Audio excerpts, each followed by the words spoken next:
Bismillahirrahmanirrahim. Assalamualaikum warahmatullahi wabarakatuh. Alhamdulillahirabbil alamin. Assalatu wassalamu ala asrofil anbiya'i wal mursalin Sayyidina Muhammadin wa ala alihi wa sahbihi ajma'in. Amma ba'du. Yang saya hormati Bapak dosen pengampu mata kuliah Administrasi dan Supervisi Pendidikan, yakni Bapak Fikri Farihin MPDI, sekaligus teman-teman mahasiswa yang saya banggakan. Langsung saja, saya atas nama Irodatul Jannah, Prodi Pendidikan Agama Islam, kelas 5C dari Fakultas Tarbiyah Institut Agama Islam Al-Qadiri Jember, akan mempresentasikan tentang organisasi. Baik, pembahasan yang pertama yaitu tentang pengertian organisasi. Organisasi di sini merupakan kehendak manusia itu sendiri, makhluk yang dalam hidupnya itu selalu saling ketergantungan untuk mencapai kepuasan. Dari kelompok kerjasama yang pada mulanya sederhana, semakin berkembang manusia itu semakin juga terdorong untuk meningkatkan bentuk organisasinya untuk menjawab tantangan yang dapat memenuhi kebutuhan sosial di dalam kehidupannya. Maka lahirlah organisasi yang begitu beraneka ragam, mulai yang sangat sederhana sampai kepada yang begitu kompleks dan rumit.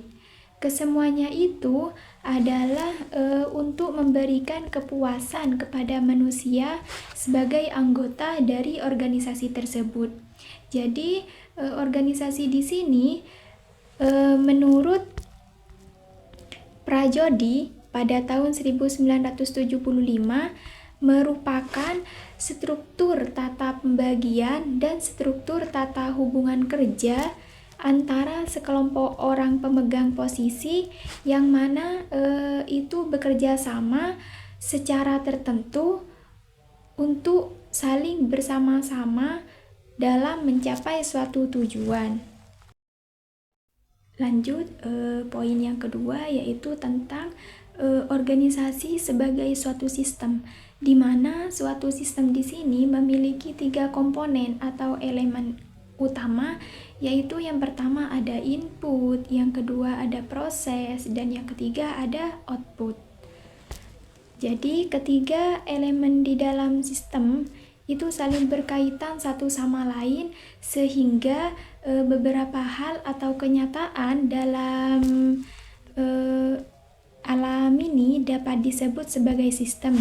Contohnya seekor semut,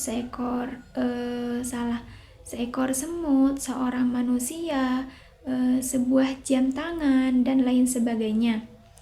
Karena dalam pernyataan ini mendasari kenyataan bahwa semua hal ini mempunyai ketiga elemen pokok seperti yang telah dikemukakan di dalamnya.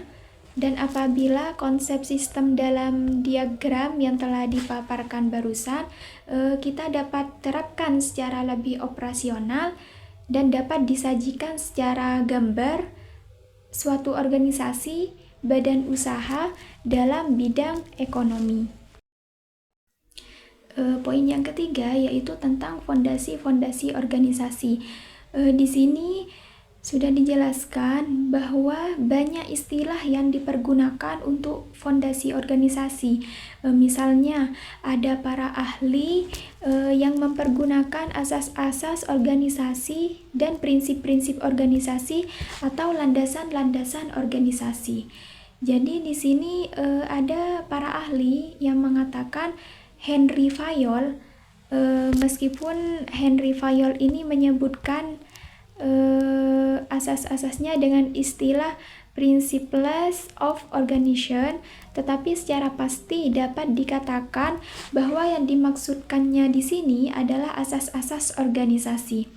Berbagai pendapat tentang asas organisasi yaitu yang pertama ada pembagian kerja, wewenang dan tanggung jawab, disiplin, terus kesatuan perintah, kesatuan arah, kepentingan individu di bawah kepentingan umum, ada juga pembayaran gaji pegawai, sentralisasi, ketertiban, urutan kedudukan, keadilan, kestabilan masa kerja pegawai, inisiatif, dan yang terakhir yaitu tentang kesatuan jiwa.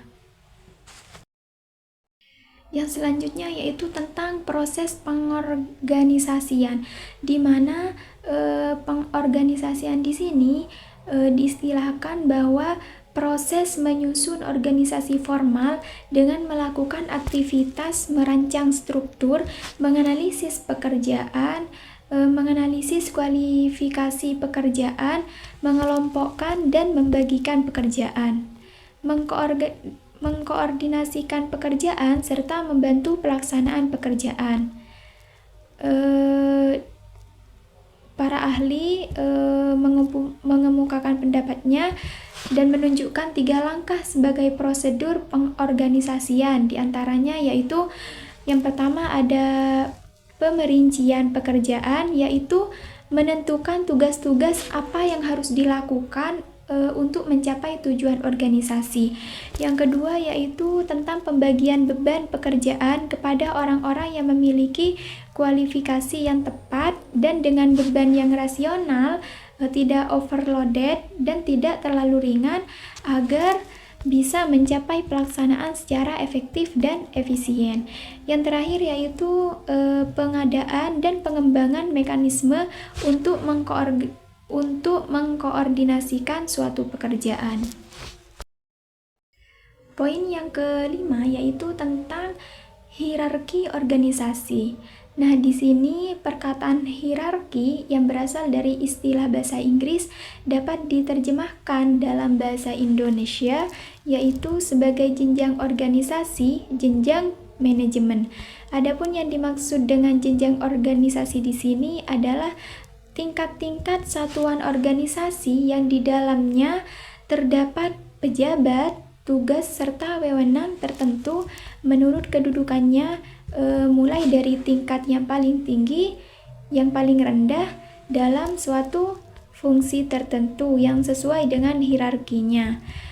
Maka setiap pejabat yang menduduki posisi yang paling tinggi akan memerintah jabatannya, dan yang pejabat di bawahnya dan urutan ini akan terus menurun sampai kepada jabatan yang paling kecil dalam suatu organisasi. Nah, untuk melaksanakan perintah ini perlu pula kita menentukan batas dan wewenang masing-masing pejabat tersebut. Dapat dilihat dari macamnya, maka jenjang atau hierarki organisasi dapat kita bagi menjadi 3 macam, yaitu yang pertama ada struktur organisasi pipih atau flat top organization, yaitu struktur organisasi yang mempergunakan jenjang organisasi antara 2 sampai 3 tingkatan. Yang kedua yaitu struktur organisasi dasar, merupakan struktur organisasi yang melaksanakan jenjang organisasi sampai 4 tingkatan. Yang ketiga yaitu struktur organisasi curam, yaitu struktur organisasi yang melaksanakan jenjang sampai 5 tingkatan. Nah, poin yang terakhir yaitu tentang objek, strategi, dan teknik dalam organisasi.